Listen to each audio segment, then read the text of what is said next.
이런 말 들어보신 적 있으실 겁니다. 재능은 열정을 이길 수 없고 열정은 간절함을 이길 수 없다라는 말을 들어보신 적 있을 겁니다. 아마도 이런 의미일 것 같습니다. 재능보다 중요한 것은 열정이고 열정보다 중요한 것은 간절함이다 라는 의미의 말일 것입니다. 맞습니다. 우리가 무엇을 하든지 열정을 가지는 일은 중요합니다. 그러나 그 열정보다 더 중요한 것은 간절함을 가지는 일이 훨씬 더 중요합니다.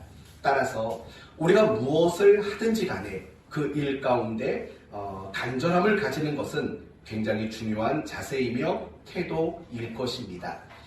우리의 신앙생활도 마찬가지인 겁니다.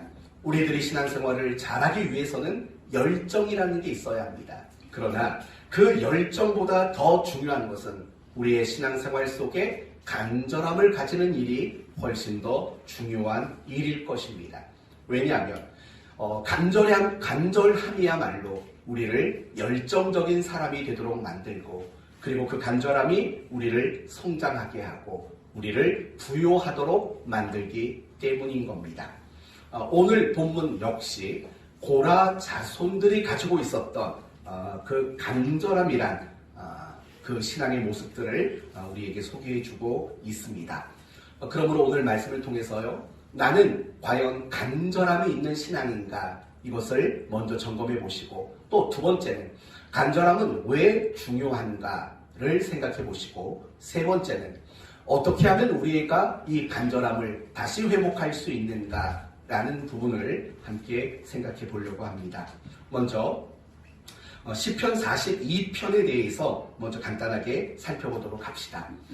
혹시 여러분 1절 위에 다른 색깔로 어떤 글씨가 좀 쓰여 있나요? 여러분 성경에?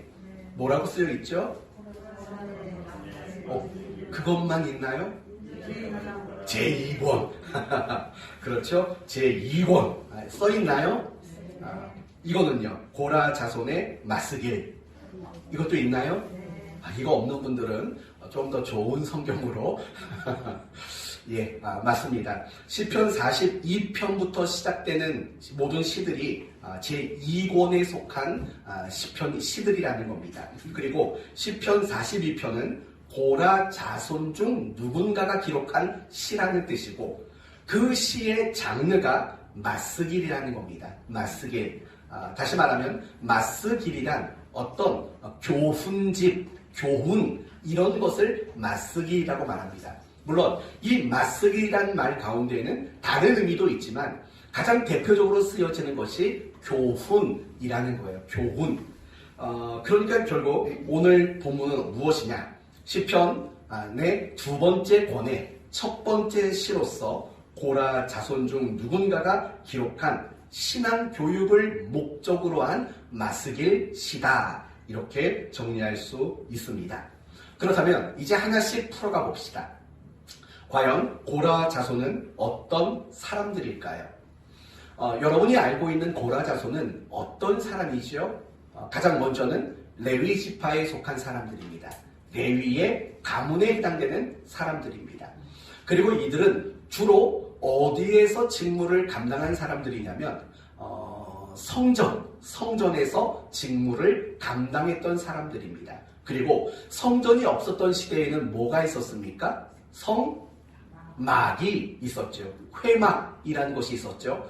그때에는 그곳에서 여러 가지 종교적 직무를 감당하던 사람들입니다. 조금 더 구체적으로 말하면 이 레위 지파 안에 고라 자손들은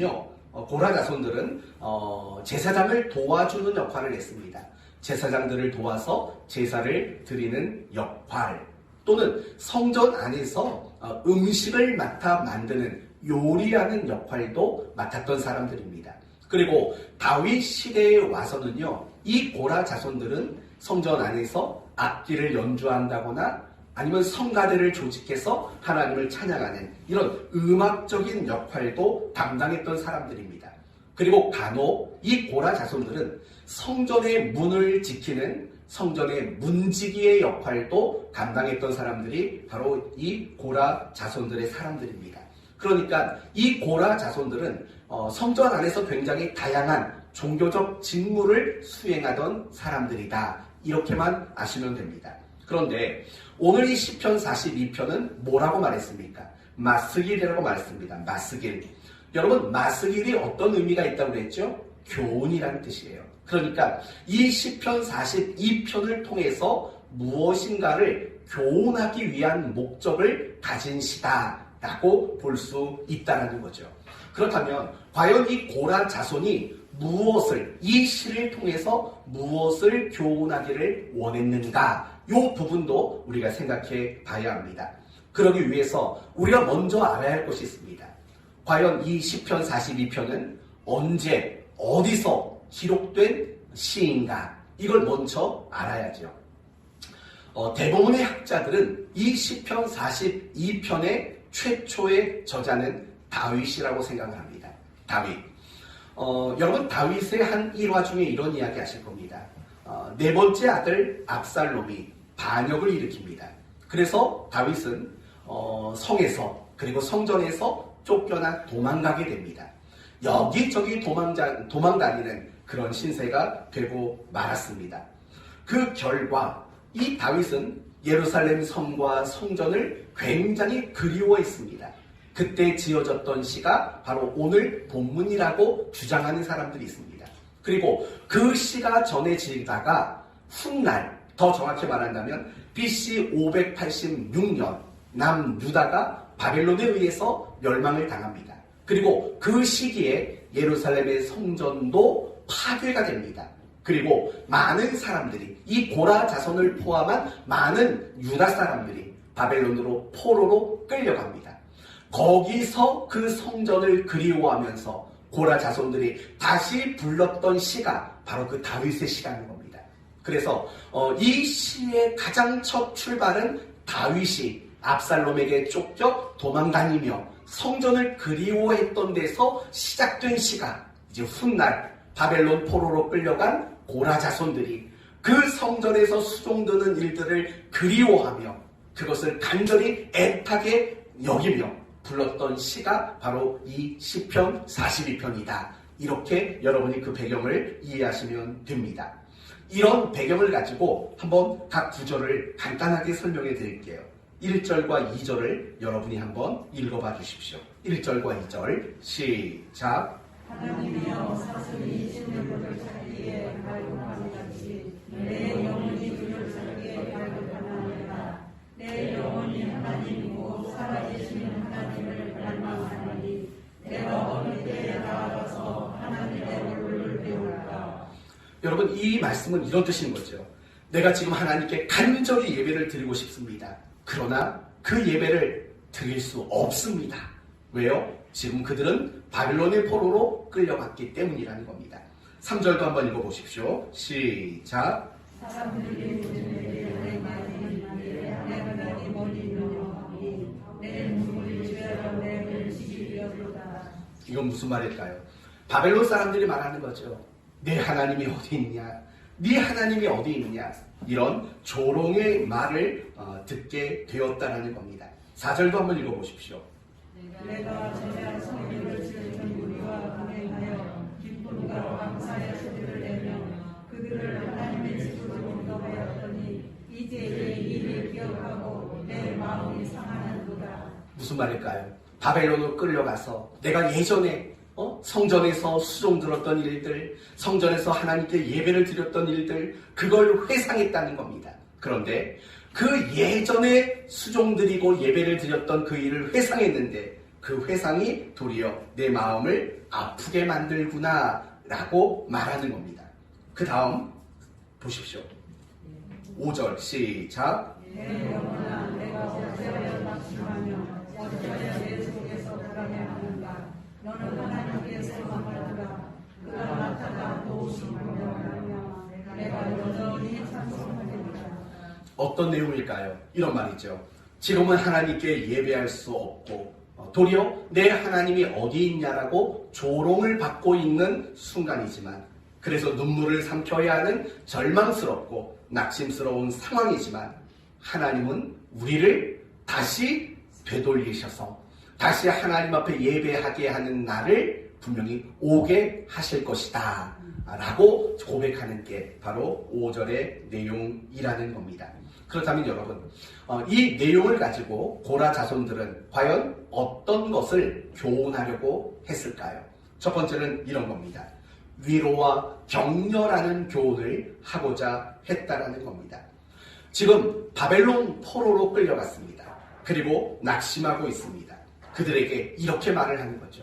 지금은 우리가 이런 형편이지만 하나님은 우리를 버리지 않으셨고 우리를 떠나지 않으셨다. 하나님은 우리를 다시 돌아가게 하실 것이고 그 성전에서 다시 하나님께 예배하는 날을 오게 하실 것이다. 그러니 힘내라. 바로 이것이 첫 번째 주고자 하는 교훈의 내용이었다는 겁니다. 사실 우리도 마찬가지입니다.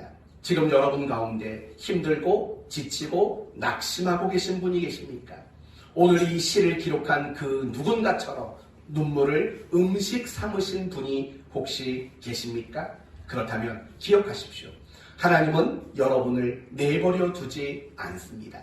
하나님은 여러분을 도우실 것입니다. 지금은 낙심과 슬픔이지만 기쁨과 감사의 날로 바꾸어 주시는 그 날이 올 것입니다. 하나님은 반드시 그렇게 일하실 것입니다. 믿는 여러분 되시기를 바랍니다. 이게 첫 번째 교훈이라는 겁니다. 힘내라. 하나님이 다시 회복하셔서 성전에서 예배하도록 만들어 주실 것이다 라는 교훈이죠. 그러나 이것보다 더 중요한 교훈이 있습니다. 그것은 하나님께 대한 갈급함, 갈망하는 마음, 간절한 마음, 그 마음을 우리는 다시 되찾아야 한다라고 가르치고 있다라는 것입니다. 그 이유는 무엇입니까? 지금 이 하나님의 백성들이 성전을 잃어버리고 바벨론의 포로로 끌려가게 되었습니다. 그 이유가 무엇이냐? 하나님께 대한 갈급함, 하나님께 대한 갈망함, 그리고 그들이 성전에서 수종드는 예배드리며 수종드는 그 모든 일들에 대한 간절함을 잃었기 때문에 일어난 일이다. 바로 이걸 가르쳐주기 위함이라는 거죠. 맞습니다. 여러분, 이스라엘이 왜 멸망을 당했습니까? 그것은 결국 하나님께 대한 갈급함과 갈망함을 잃었기 때문입니다. 또한 더 나아가서 그들이 하나님을 섬기는 일, 그들이 신앙을 가지고 있는 그 모든 일들에 간절함을 잃었기 때문에 그들은 바벨론의 포로로 끌려가고 그 성전은 그들에 의해서 파괴되어질 수밖에 없었다라는 것입니다. 지금 이 고라 자손들은 그 사실을 가장 분명하게 깨달았다라는 겁니다. 우리가 왜 이렇게 됐을까? 우리는 이 바벨론 땅에 있어야 할 자들이 아니라 성전에 있어야 할 자들이고 그 성전에서 하나님을 위해서 수종드는 일을 해야 되는 사람들인데 우리는 왜 여기 와 있을까? 하고 돌아보는 거죠. 그랬더니 그들이 찾아낸 답이 무엇이냐면 우리가 하나님께 수종드는 자들이었음에도 불구하고 하나님을 갈급해하지 않고 하나님을 갈망하지 않고 우리가 수종드는 그 모든 일들에 대해서 갈급함을 잃어버렸기 때문이구나. 바로 이 사실을 그들이 깨달았다는 겁니다. 사랑하는 성도 여러분, 성경에 이런 말이 있는 거 아시죠? 있는 자는 받아서 넉넉하게 되고 없는 자는 그 있는 것마저 어떻게 된답니까? 빼앗기게 된다는 겁니다. 저는 이 간절함이 바로 그런 일이라고 생각합니다. 간절함이 있는 사람은요, 더 하나님이 그 일의 풍성히 감당할 수 있는 은혜를 줘요. 그러나 그 간절함이 없는 사람은 그 있는 것마저도 빼앗기게 되는 일들이 일어난다라는 사실을 잊지 말아야 하는 거예요. 결국에는 이 이스라엘이 이와 같이 비참한 현실을 맞이했던 이유는 다른 어떤 것들이 아닌 거예요. 그들이 어떤 열심이 없었고 그들이 어떤 열정이 없었기 때문에 이런 비참한 현실을 맞이한 게 아닌 거예요. 그들은 열심히 있었어요. 그러나 하나님을 갈망하지 않고 갈급해하지 않고 그들의 종교적인 모든 모습 속에 간절함을 놓쳐버린 거죠. 이것은 구약에 나오는 선지자들이 한결같이 외쳤던 내용들이라는 거예요. 예를 들면 이사야서 1장에 이런 말이 나옵니다. 여호와께서 말씀하시되 너희의 무수한 재물이 내게 무엇이 유익하뇨? 나는 수량의 번제와 살찐 짐승의 기름에 배불렀고 나는 수송아지나 어린 양이나 수렴소의 피를 기뻐하지 아니하노라. 너희가 내 앞에 보이러 오는 이것을 누가 너희에게 요구하였느냐? 내 마당만 밟을 뿐이라. 여러분, 이건 굉장히 충격적인 얘기인 겁니다. 여러분, 하나님의 백성이었던 이스라엘, 그들은 하나님 앞에 무수한 재물을 열심히 가져다 바쳤다는 겁니다. 그런데 하나님이 보시기에는 그걸 어떻게 평가를 하냐면 너희는 고작 내 마당만 밟고 가는 것이다 라고 표현하고 있다는 거예요. 하나님은 마음을 보시잖아요. 하나님은 우리의 중심을 보시잖아요. 그 하나님이 이스라엘 백성들을 보셨을 때 그것은 고작 성전의 마당만 밟고 가는 모습에 불과했다는 거죠. 왜 그런 말이 나왔을까요? 이유는 간단합니다. 그들이 무수한 재물을 가지고 나오기는 하지만 하나님을 향해서 갈급함이나 하나님을 갈망하는 마음이 없는 거죠. 그런 마음 없이 나온 거죠. 의무로, 당연히 해야 되는 어떤 책임으로, 규율로 그런 일을 한 거죠. 간절한 마음이라고는 눈꼽만큼도 찾아볼 수 없는 바로 그 모습이라는 거예요. 여러분, 지금 이사야 선지자는 남유다의 멸망을 예언하기 위해 하나님께 쓰임받는 일꾼입니다. 그런데 그 이사야 선지자가 했던 첫 번째 발언이 바로 그겁니다. 너희는 무수한 재물만 가지고 나온다. 그러나 그것은 결국 내 마당만 밟을 뿐이다 라고 말을 하고 있다고요. 간절함, 갈급함, 하나님을 갈망하는 마음, 그 마음이 없는 자들의 모습을 지금 지적하고 있다는 거예요. 미가서 6장에도 여러분이 잘 아시는 동일한 이야기가 나와요. 여호와께서 천천의 수량이나 만만의 강 같은 기름을 기뻐하실까? 내 허물을 위하여 내 마다들을 내 영혼의 죄로 말미암아 내 몸의 열매를 드릴까? 사람아, 주께서 선한 것이 무엇임을 내게 보이셨나니 여호와께서 내게 구하시는 것은 오직 정의를 행하며 인자를 사랑하며 겸손하게 내 하나님과 함께 행하는 것이 아니냐라는 거죠. 내 하나님과 함께 행하는 것이 아니냐. 무슨 말이에요? 그들이 만만의 천천의 수없이 많은 재물을 가지고 나왔지만 그들은 하나님께 갈급하지 않았다라는 거예요.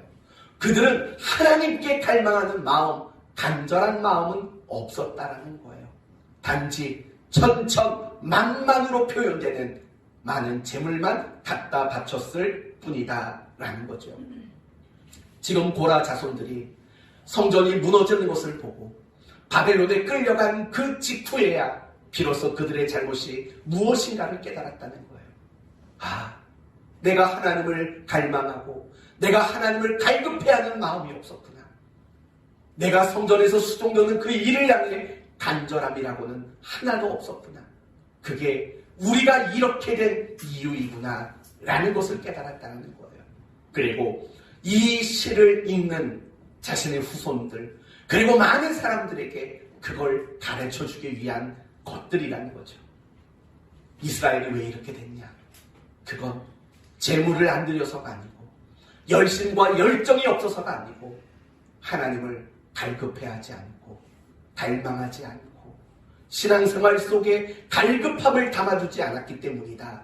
이걸 교훈하기 위해서 이 시가 기록되었다는 겁니다.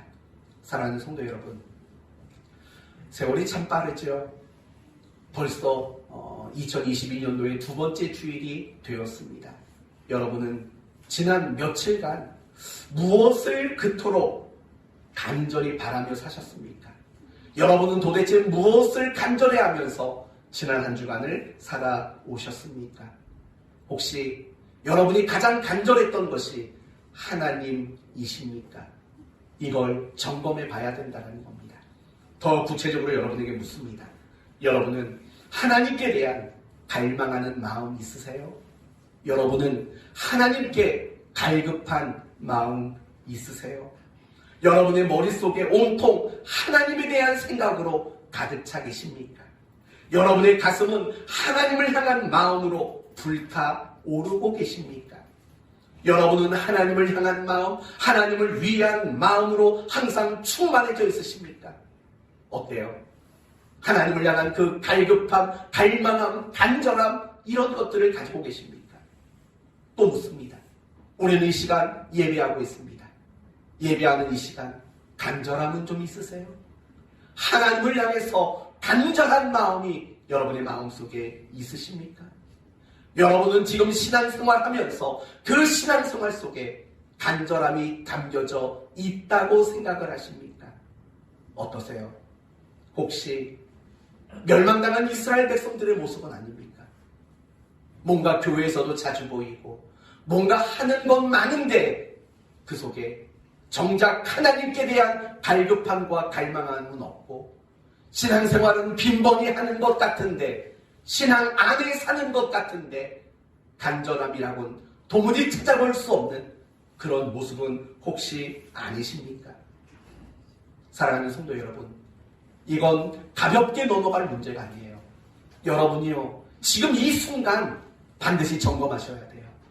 나는 하나님을 갈망하는가?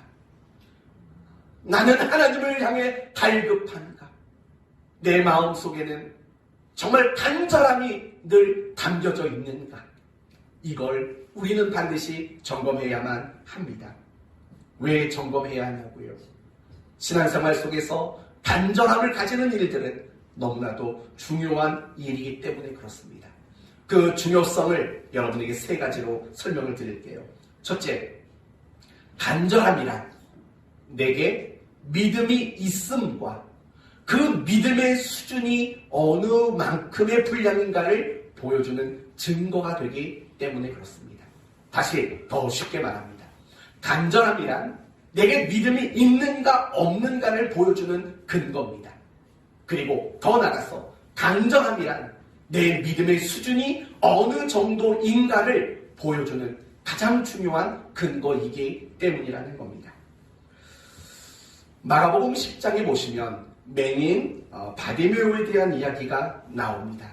이 바디메오의 이야기로 여러분에게 이 부분을 설명해 드릴게요. 이 바디메오는 국어를 하는 사람이었습니다. 왜냐하면 신체적으로 장애가 있기 때문에 어떻게 먹고 살 방법이 없습니다. 그래서 국어를 하며 먹고 살았습니다. 어느 날도 늘 평상시와 마찬가지로 국어를 하고 있었습니다. 그런데 사람들이 수근수근거리기 시작합니다. 귀를 기울여 들여봤더니 그게 무슨 얘기냐면 예수가 지나가신다. 예수님이 이곳에 오셨다. 라는 이야기가 들리는 겁니다.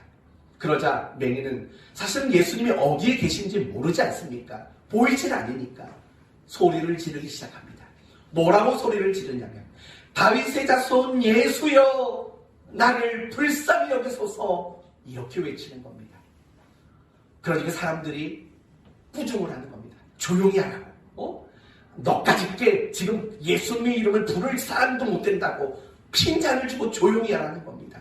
그런데 그렇게 꾸중을 들으면서도 이 바디메오는 더 큰 소리로 다윗의 자손 예수여 나를 불쌍히 여기소서 라고 외쳤습니다. 예수님은 이 소리를 들었습니다. 그리고 다가오셨습니다. 그리고 바디메오에게 이렇게 말했습니다. 내 믿음이 너를 구원하였느니라 라고 말씀해 주셨습니다. 여러분에게 묻습니다. 그렇다면 예수님은 분명히 바디메오에게 믿음이 있다고 표현을 했습니다. 과연 도대체 바디메오의 무엇을 보고 믿음이 있다고 말씀하셨을까요? 혹시 그가 다윗의 자손이라고 외친 그 고백 때문에 믿음이 있다고 말했을까요? 그렇지 않습니다.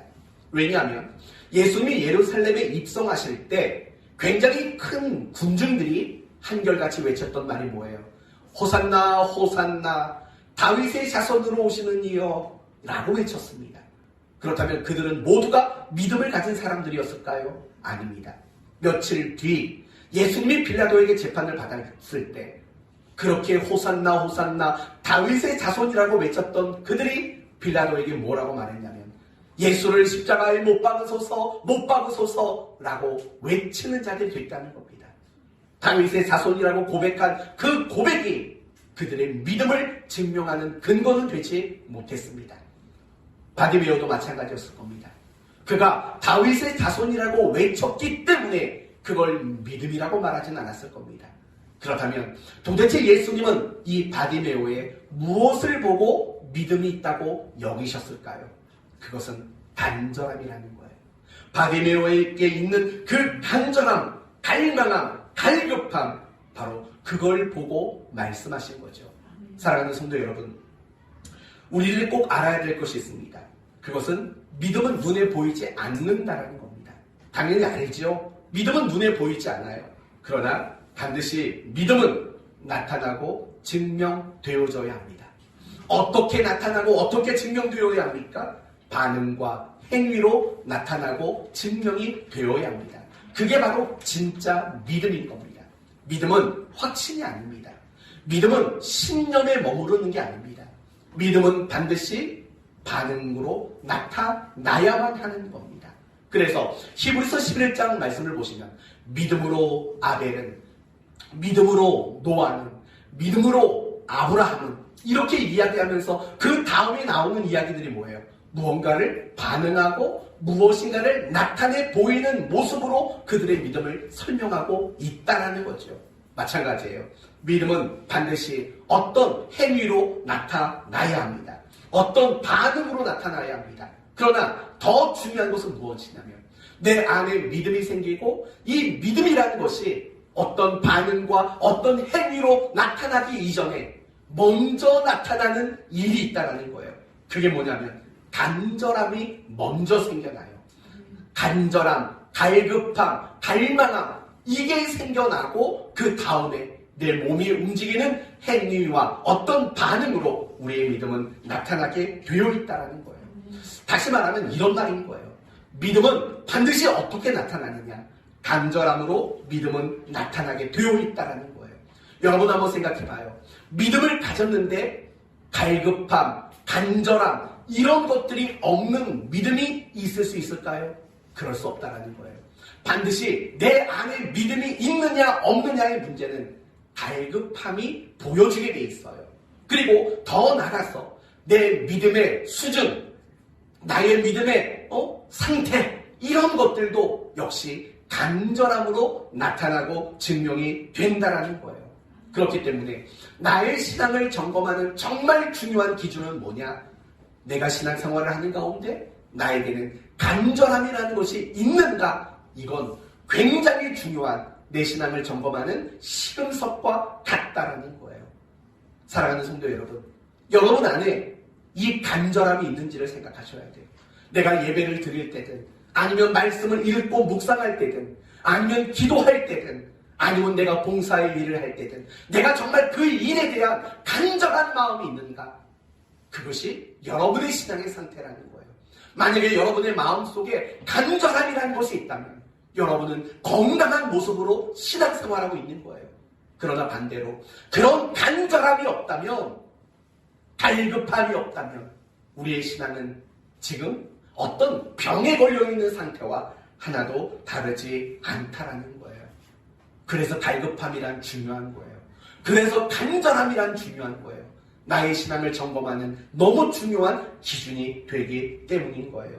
두 번째, 간절함이 중요한 이유는 간절함이 여러분의 신앙을 성장시키기 때문입니다. 지난주에도 했던 질문인데 간단하게 한번 더 해볼게요. 여러분은 신앙생활을 몇 년 하셨습니까? 그리고 여러분이 신앙생활을 한 연수만큼 여러분은 신앙이 성장하셨습니까? 물론 그 연수만큼 신앙이 성장하신 분도 계실 거예요. 그러나 훨씬 더 많은 경우에는 그 연수만큼 신앙이 성장하지 못한 분들이 많으실 거라고요.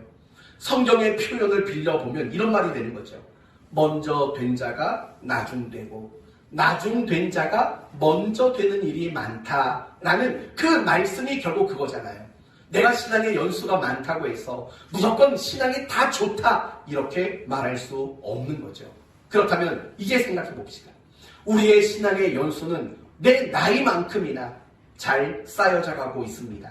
그런데 내가 그 신앙의 연수만큼 신앙이 성장하지 못하는 이유는 과연 뭘까요?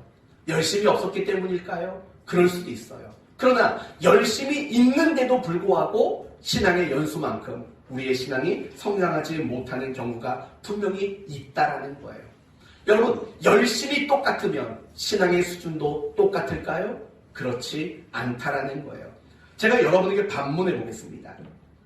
정말 열심이라는 것이 그 사람의 신앙의 수준이라고 말할 수 있을까요? 그러면 이렇게 생각해봐요. 예배에 참석하는 횟수가 똑같고 성경을 읽은 장수가 똑같고 기도한 시간이 똑같다고 생각해봐요. 그러면 모든 내용이 똑같다면 신앙의 수준도 똑같을까요? 사실 그렇지 않다라는 거예요. 분명히 똑같이 신앙생활을 해도 신앙의 수준은 서로 다른 경우들이 대부분이라고요. 예를 들어 볼게요. 이스라엘 백성들은 가나안 땅을 12명을 보내서 정탐을 하게 했다고요. 12명은 모두가 똑같은 땅을 봤어요. 그쵸? 적과 꿀이 흐르는 똑같은 땅을 봤고 똑같은 기간에 머물러 있었어요. 그리고 똑같은 지도자의 명령을 받고 가나안 땅에 갔다고요. 그들이 믿는 하나님도 똑같았다고요. 그러나 그들의 신앙이 수준이 정말 똑같았을까요? 아니라는 거예요. 그 12명 중에 10명은 그 땅은 우리가 갈 수 없는 땅이라고 악평을 했다고요. 여호수아와 갈렙을 이 두 사람은 갈 수 있다고 믿음의 고백을 했다고요. 이상하잖아요.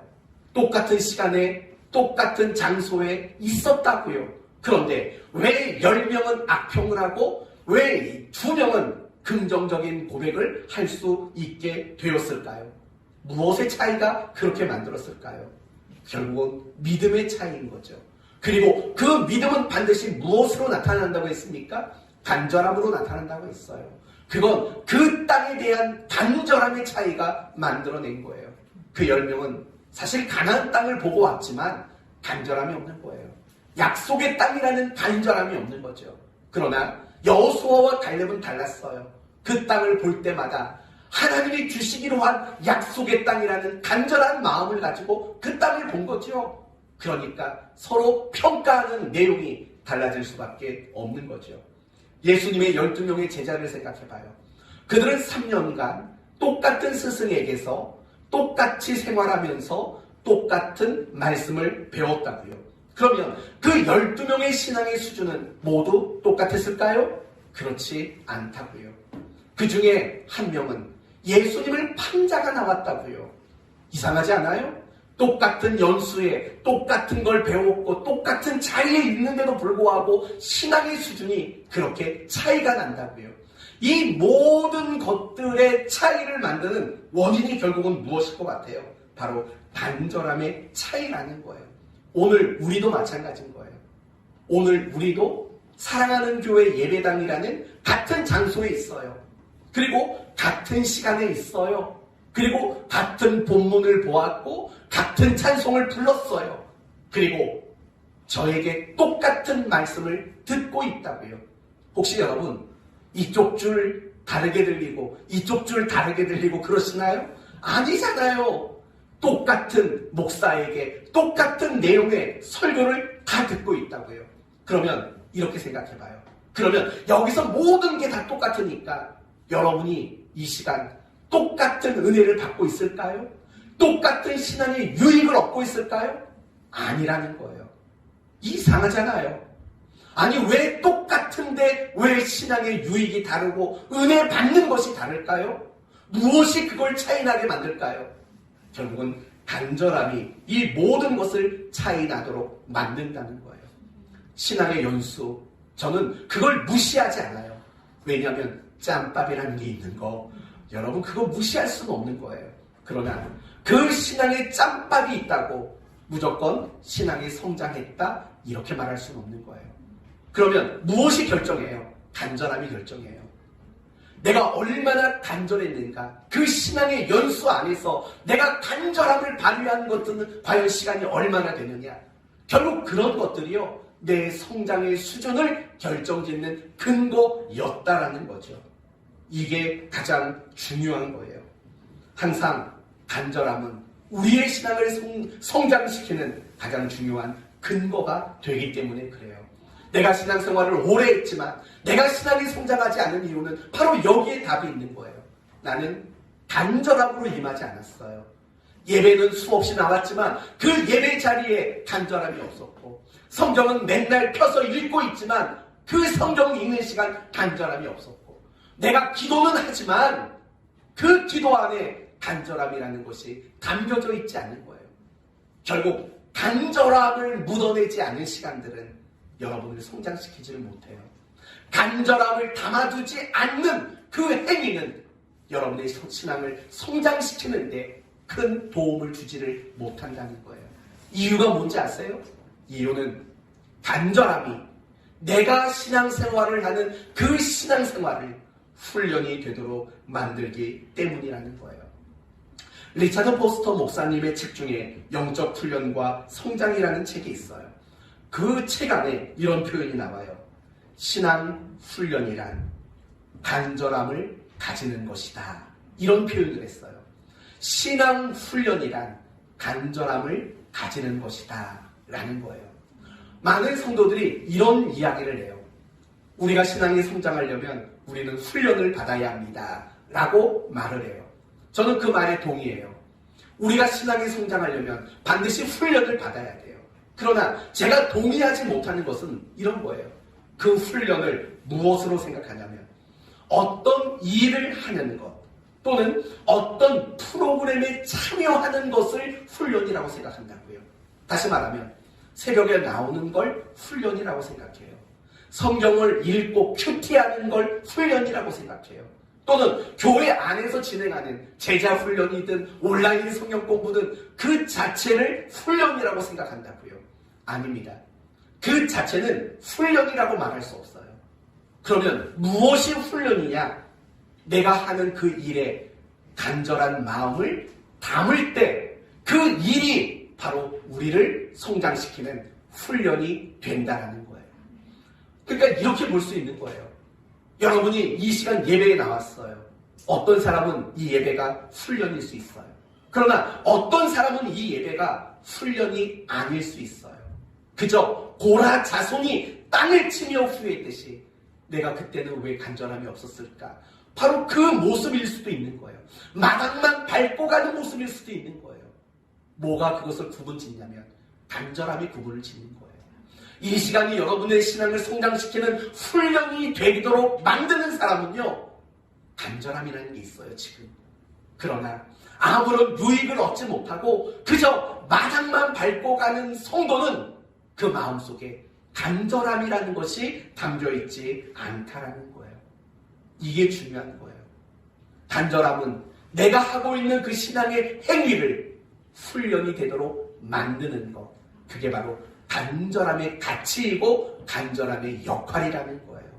그렇기 때문에 여러분, 항상 우리는 내가 예배를 드리든 아니면 성경을 읽든 뭘 하든지 간에 그 속에 항상 간절함을 담아내는 일들을 우리는 놓치지 말아야 되는 거예요. 그 간절함을 담아내면 그게 바로 훈련이 되는 거예요. 그리고 그것이 훈련이 되기 때문에 우리의 신앙은 자연스럽게 성장할 수 있게 된다는 거죠. 그러니까 연수가 열심히 우리의 신앙을 성장시키는 게 아니에요. 그 속에 내가 얼마나 간절함을 담아내느냐, 그게 우리의 신앙을 성장시키는 근거가 되는 것이지요. 간절함이 중요한 세 번째 이유는 이런 거예요. 우리의 신앙을 성장시키는 신앙의 행위를 포기하지 않도록 만드는 역할을 해요.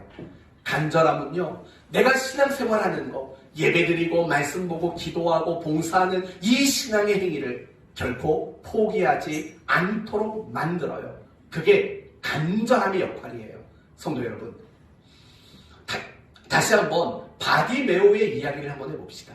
바디메오가 예수님이 지나간다는 이야기를 듣고 얼마나 소리 외쳤어요. 그렇죠? 그랬더니 사람들이 자꾸 구박을 한다고요. 조용히 하라고 핀잔을 준다고요. 그런데도 불구하고 바디메오는요, 그 소리 높여 외치는 그 일을 포기하지 않게 돼요. 왜 포기하지 않았을까요? 간절함이 있었으니까요.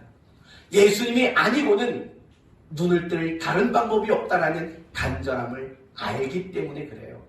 여러분, 한나를 생각해봐요. 한나는 오랜 세월 동안 아이를 낳지 못했다고요. 그리고 끝까지 기도했어요. 기도하는 것을 포기하지 않았다고요. 왜? 아이가 안 생기고 있는데 기도하는 것을 포기하지 않았을까요? 간절함이 있었기 때문인 거죠.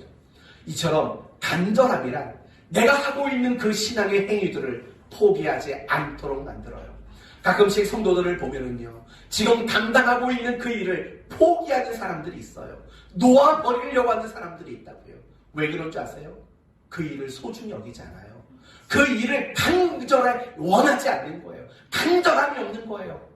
그렇기 때문에 그것을 놓아버리고 포기하는 일들이 그렇게 생겨날 수밖에 없는 거예요. 성경에서 예를 또 들어보면 어느 날 부자 청년이 예수님을 찾아온다고요. 그리고 예수님에게 예수님, 저는 예수님의 제자가 되고 싶습니다 라고 이야기를 해요. 그런데요, 예수님이 이렇게 대답을 해요. 좋아, 내 제자가 되면 좋겠다. 그런데 그 이전에 먼저 네 재산을 팔아 가난한 사람들에게 나누어 줘라. 그리고 내 제자가 되렴. 이렇게 얘기를 한다고요. 이 부자는요, 고민도 하지 않고 뒤돌아서 가버려요. 왠 줄 아세요? 내 재산을 팔고 제자가 될 만큼 예수님의 제자가 되는 그 일이 별로 간절하지 않은 거예요. 그냥 예수님의 제자 한번 해보면 어떨까? 이 정도의 마음뿐인 거죠. 정말 예수님의 제자가 되는 일에 간절했다면 재산을 팔아 가난한 자들에게 나누어 주는 일 안 했을까요? 나머지 제자들을 생각해봐요. 베드로를 생각해봐요. 베드로가 배와 그물을 버려두고 예수를 쫓았다고 말했어요. 버린 거예요. 자기 재산을 버렸다고요. 왜요? 예수님의 제자가 되는 그 일에 대한 간절함이 있었기 때문인 거죠. 또 구약의 이스라엘 백성들을 생각해봐요. 그들은 애굽 땅에서 나왔어요. 그런데 자꾸 원망만 해요. 먹을 게 없다, 마실 게 없다, 원망, 불평을 해요. 그러면서 뭐라고 말하냐면 우리 다시 어디로 돌아가자? 애굽으로 돌아가재요. 기껏해서 풀어줬더니 애굽으로 돌아가재요. 왜 그런 식의 말들을 쉽게 내뱉었을까요? 이유는 간단하죠. 간단하죠. 하나님 백성으로 살아가는 거에 대한 간절함이 별로 없었던 거죠. 가나안 땅에 들어가서 정착해 살아가는 일에 대한 간절함도 없는 거죠. 그러니까 먹을 게 부족하면, 마실 게 없으면 그냥 애국으로 돌아가자 이렇게 말하는 거죠. 간절하지 않기 때문에 그런 잘못된 원망과 불평이 끊임없이 나오게 되는 거죠. 우리도 사실은 마찬가지예요. 여러분, 새해를 출발하면서 나름대로의 어떤 많은 계획이나 목표를 세우셨죠. 그리고 새해가 되면서 여러분은 분명히 신앙생활에 대한 어떤 결심과 다짐들을 분명히 했을 거라고 생각이 듭니다. 분명히 하셨을 거예요. 그런데 지금 그거 다 지켜가고 계신가요? 분명히 예배에 대한 결심을 했을 거예요. 내가 수요일도 주일도 안 빠지고 열심히 나가겠다. 이런 결심을 하셨을 거예요. 내가 올해부터는 큐티도 하고 성경 공부도 하고 기도도 하고 좀 잘해보겠다 결심하고 다짐했을 거예요. 혹시 작심삼일이 되어보신 분 계십니까? 이미 그 다짐하고 결심했던 것들을 놓쳐버린 분이 계십니까? 그렇다면 왜 놓쳤을까요? 사실은 간절하지 않은 거예요. 내가 예배를 드리고 말씀을 보고 내가 기도하는 거 그래야만 한다는 것을 알기 때문에 다짐은 하고 결심은 한 거예요. 하지만 다짐과 결심까지는 왔지만 그걸 하지 못하는 것은 그 일에 대한 간절함이 없기 때문에 하루 이틀 하다가 포기하고 만 거지요.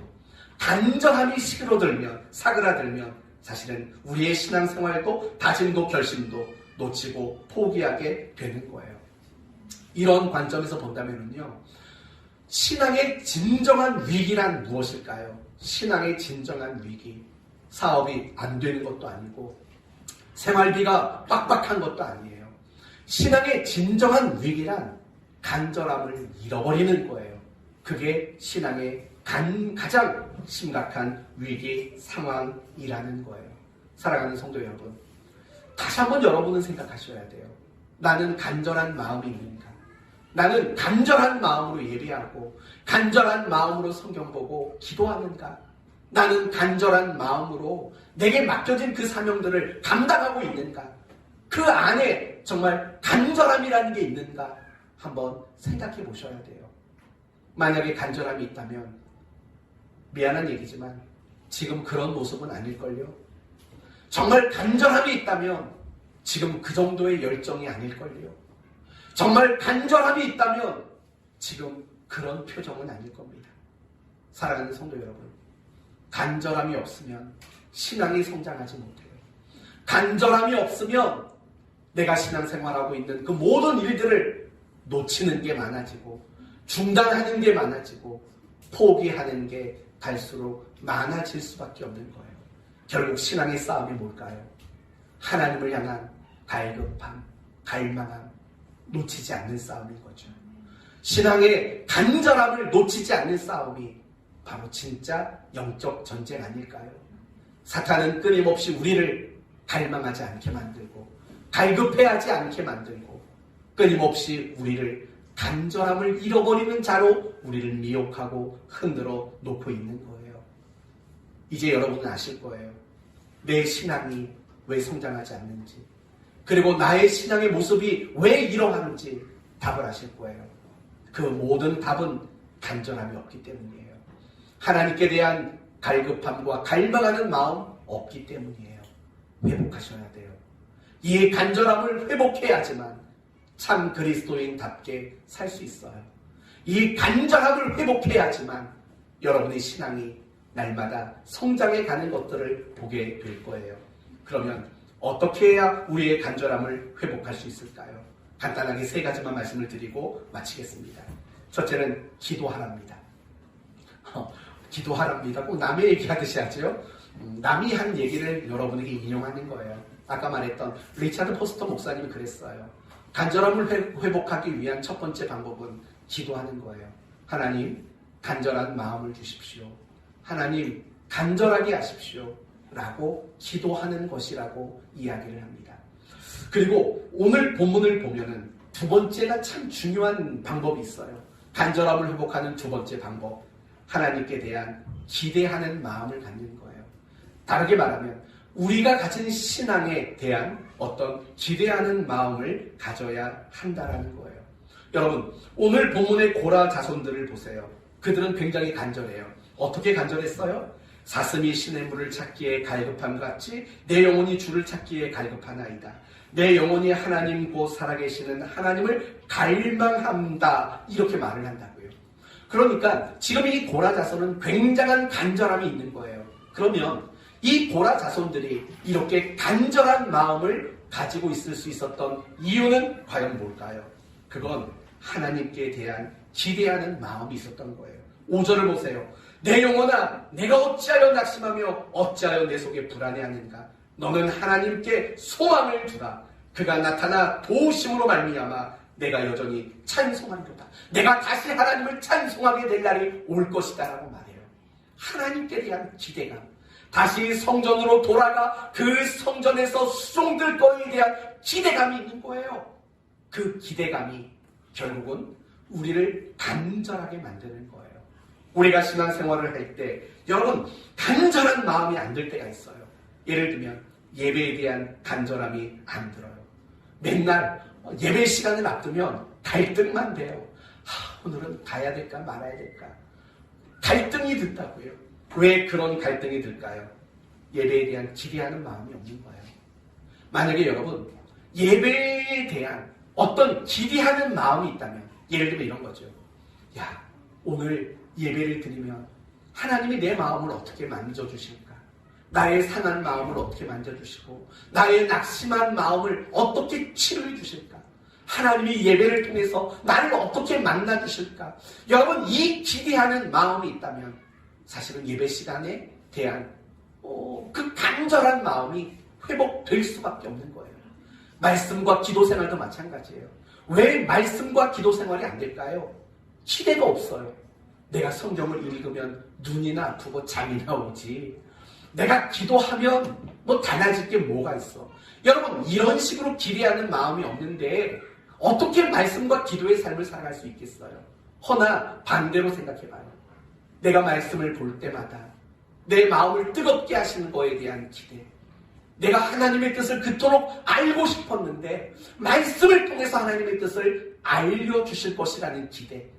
기도하면 하나님이 내 삶에 개입하셔서 내 삶을 펼쳐가 주실 것에 대한 어떤 기대하는 마음, 그 마음이 있다면 말씀과 기도에 대해서 우리는 간절한 마음을 가질 수밖에 없다라는 거예요. 우리가 신앙생활하는 가운데 열심히 안 생기고 간절함, 갈급함이 없는 이유는 간단해요. 기대가 없어요. 기대가. 신앙생활은 하는데 하나님으로 인한 기대가 없고 신앙의 행위로 인한 기대감이 없다고요. 그런 기대하는 마음이 없으니 우리 마음은 갈수록 간절함을 잃어버리는 그런 신앙의 모습으로 추락할 수밖에 없는 거예요. 사랑하는 성도 여러분, 간절함을 찾기 위해서 기도하세요. 간절함을 회복하기 위해서 여러분은 기대하는 마음을 가지셔야 돼요. 기대하셔야 돼요. 그 기대하는 마음이 우리를 간절한 성도가 되도록, 간절하게 신앙생활하도록 만드는 원천이 될 거라는 거예요. 그리고 우리 모두는 간절할 수밖에 없는 사람이라는 사실을 잊지 말아야 돼요. 소경 바디메오, 맹인 바디메오, 그가 왜 그렇게 목 놓아 외쳤나요? 주님 아니고는 눈을 뜰 방법이 없는 거죠. 자기가 그런 존재라는 것을 알았기에 간절한 거죠. 우리도 마찬가지예요. 정말 하나님 앞에 신앙생활 가운데 간절하기를 바란다면 내가 얼마나 소망이 없는 존재고, 내가 얼마나 무능하고, 내가 얼마나 연약하고, 내가 얼마나 하나님 없이는 살 수 없는 존재인가를 바르게 인식하는 데서부터 간절함은 회복될 수 있는 거예요. 착각하면 안 돼요. 여러분의 지혜로, 여러분이 가진 것으로, 여러분의 힘으로 살아낼 수 있다고 착각하지 마세요. 한순간에 모든 것이 사라질 수 있어요. 욥을 보세요. 그렇게 부자였고 많은 걸 가진 사람이었지만 하루아침에 모든 걸 잃었다고요. 여러분의 통장에 한 몇백만 원 있는 거 가지고 너무 뿌듯해하지 마세요. 여러분이 든든한 직장을 가지고 있다고, 여러분이 튼튼한 몸을 가지고 있다고 너무 자신감 갖지 마세요. 한순간에 빼앗길 수 있어요. 한순간에 무너질 수 있다는 거 잊지 마세요. 그때 가서 고라 자손들처럼 땅을 치며 후회하지 마세요. 나는 의지할 존재가 아니에요. 내가 가지고 있는 그 어떤 것도 나에게 진정한 힘이 될 것은 없어요. 우리는 주 없이 살 수 없네, 이 고백을 하며 그렇게 살 수밖에 없는 연약한 존재라고요. 그 사실을 잊지 마요. 내 존재를 바르게 인식하세요. 그래야 비로소 하나님을 향해 간절한 마음을 가지게 되는 겁니다. 이제 말씀을 마치겠습니다. 참다운 신앙생활은 하나님께 갈망하는 마음, 갈급해하는 마음, 그리고 신앙생활 속에 간절함을 가지는 것, 그게 바로 참다운 신앙생활입니다. 간절함은 내 믿음을 증명해요. 내 수준과 나의 상태를 보여주는 근거가 돼요. 간절함은 우리의 신앙을 성장시키는 원동력이 돼요. 간절함은 내가 놓치지 말고 포기하지 말아야 할 것들을 포기하지 않도록 만드는 울타리가 돼요. 그래서 간절함은 중요한 거예요. 이 간절함을 지키기 위해서 기도해야 되고, 기대하는 마음을 가져야 되고, 내가 얼마나 연약하고 무능한 존재인가를 뼈저리게 인식해야 돼요. 그래야 우리는 간절한 마음을 가질 수 있는 거예요. 사랑하는 성도 여러분, 저는 여러분 모두가 간절함을 가지게 되기를 바라요. 그리고 간절한 자들만 맛볼 수 있는 은혜의 샘에서 은혜의 물을 마시게 되는 여러분 모두가 되시기를 바라요. 신의 물을 찾아 갈급히 헤매이는 그 사슴만이 신의 물을 마시는 거잖아요. 여러분이 이런 모습이기를 바랍니다. 그리고 더 나아가서 올 한 해 우리 사랑하는 교회 성도들 모두가 사모하는 마음과 간절한 마음을 회복하시어 더 큰 은혜의 모습으로 성장해 가기를 되기를 예수님의 이름으로 축원드립니다. 아멘. 기도합시다. 하나님 감사합니다. 성전이 무너지고 바벨론으로 끌려간 고라 자손들, 그들이 뼈저리게 느꼈던 후에는 하나님을 갈망하지 않고 갈급해하지 않고 간절함이 없었다라는 교훈이었습니다. 우리도 이 말씀을 마음판에 새길 수 있도록 도우시옵소서. 우리의 신앙의 연수가 해마다 쌓여져 가지만 믿음은 그것을 따라가지 못할 때가 많습니다. 왜냐하면 갈망과 간절의 마음을 놓쳐버릴 때가 많기 때문입니다. 뭔가를 열심히 하고 많이 했지만 신앙이 성장하지 않는 이유는 간절함이 없어서 그 일이 훈련이 되지 못했기 때문입니다. 이제 이 간절함을 되찾기 위해 기도하겠습니다. 이 간절함을 얻기 위해 다시 한번 기대하는 마음을 품겠습니다. 이 간절함을 위해 우리는 늘 물없이 살 수 없는 사슴과 같은 존재임을 인정하기를 원합니다. 우리 사랑하는 성도들, 이들의 마음속에 간절한 마음을 회복시키시어 날마다 간절히 시냇물을 찾는 사슴만이 맛보는 은혜의 생명수를 누리는 성도가 되게 해 주옵소서. 올 한 해 사모하는 마음, 간절한 마음 회복할 수 있도록 도우시옵소서. 예수님의 이름으로 기도 올리옵나이다. 아멘.